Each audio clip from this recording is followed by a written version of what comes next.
My guess is if you're like any other archive, you've got cool stuff. Do you have some cool stuff to show us? Yeah, we have a large collection of stuff, not just in our museum and our storage building, but in our archives. And I think people are interested in, seeing some of the things we have, like the newspaper at the time of the Civil War. At the time of the Civil War, there were 3 different weekly newspapers printed in Gettysburg.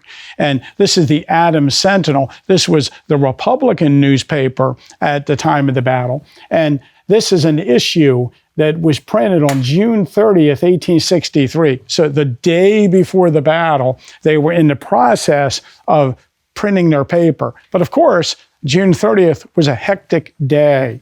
And if we turn over the June 30th edition and look on the back, it says July 7th. Ooh. So they never did print the paper on the evening of June 30th. And it wasn't until a week later that they finally printed the second page of the paper. And our newspaper is 4 pages at the time of the Civil War. And we have, like I said, a Republican newspaper, a Democratic newspaper, and a third-party newspaper.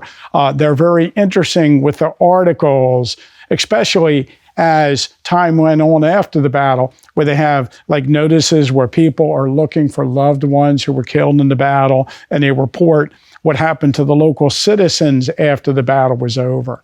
And of course, in the period that we become very famous as a tourist attraction, we have local photographers taking photographs of the battlefield and recording the dedication ceremonies of the monuments. So we have sample albums from William Tipton that he had on his counter when he went into a shop, and you could pick out which image you wanted made into a stereo card, of course, which he would sell you. William Tipton was 12 years old during the battle and ended up becoming a professional photographer, and he just recorded view after view after view during the period that all the monuments were being placed in and around the town after the battle. Wow.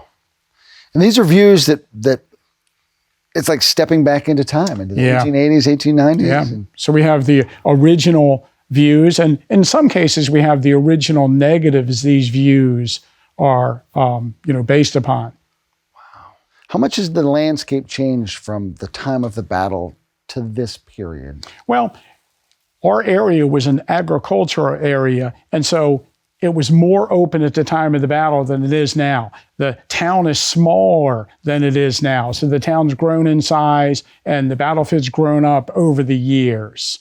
So using the photographs that were taken at the time of the battle by Alexander Gardner and Matthew Brady and the Tysons and the Weavers, and then these views taken in the 1880s by William Tipton, we were able to document how the field has changed over the years. And Gettysburg is probably the best documented battlefield, from the time of the Civil War.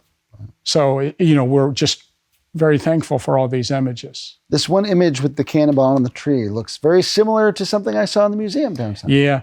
The Sherfy farm down the Emmitsburg Road, about 2 miles south of Gettysburg, was the cherry tree in front of it was hit by a 12-pound solid shot during the battle. And that solid shot remained in that tree for like 70 years.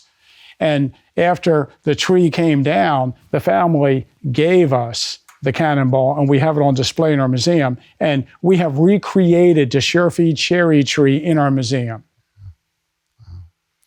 One thing that stood out at me looking at the newspaper over here, and it picks up with the 7th of July. And the first thing is an apology. So I'm assuming it's explaining the gap in their publication. Yes. But then it starts killed and wounded. Yeah. And they're just talking, in this one, they're talking about the civilians of our town that are killed and wounded in the battle, including Mary Virginia Wade, the only person to actually be killed during the fighting. But there were several other civilians who were wounded. And I see even it mentions John Burns, the 69-year-old citizen who ran out and fought on the first day of the battle, was wounded in the first day's fighting in the paper. So it's really the local news for our locals. And how important are the papers then as the community comes to grip with the aftermath of the battle? Yeah, well, the newspapers not only are, printed and distributed, but also in front of every newspaper office, there was a board, and they would put the telegrams that were coming in and daily notices about the progress of the war, and also, notices about the local community after the battle, like the chance that the federal government might compensate local people for their damages, or maybe horses have been recaptured that were taken, and this is where you can go and see if you can find a horse, or this is, people who are looking for their loved one. Are they buried in your backyard? Have you seen their loved one? Yeah.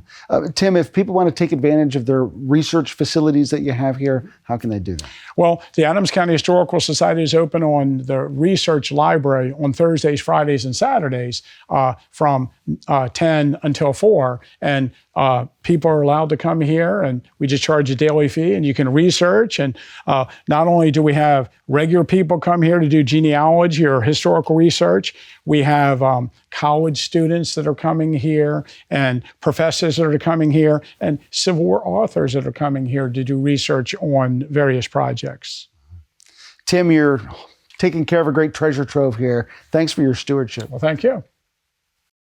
Hello, this is Trace Atkins. To stay up to date on all the latest and coolest videos, please subscribe to the Trust's YouTube channel. Preserve, educate, inspire.